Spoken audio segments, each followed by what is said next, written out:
तुम कैसे हो आप सब। उम्मीद है आप सब खैरियत से होंगे। आज जो प्रोडक्ट लाया हूँ ये नबी कासिम कंपनी की दवाई है। इसका ब्रांड नेम है एसीफाइल कफ।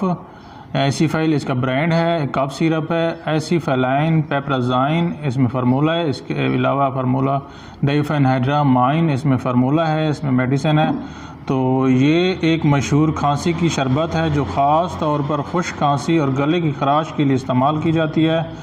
मज़ीद इस्तेमाल की बात करें, खुश्क या बलगमी खांसी में आराम आता है। इससे सांस लेने में आसानी होती है। गले की खराश और जलन में कमी आती है। दमा में मुफीद है और ये सांस की नाली के लिए भी बहुत अच्छी सिरप है।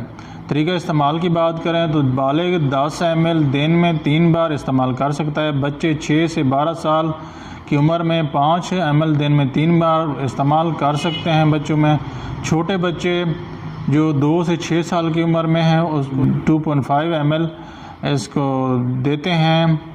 इसके अलावा साइड इफ़ेक्ट की बात की जाए तो मतली या उल्टी हो सकती है। नींद आना या सर चकराना हो सकता है। पेट में दर्द महसूस हो सकता है। एलर्जी या ख़ारिश इससे हो सकती है। नेक्स्ट वीडियो में मिलते हैं, तब तक इजाज़त दीजिए। दुआ में याद रखिए। अल्लाह हाफिज़।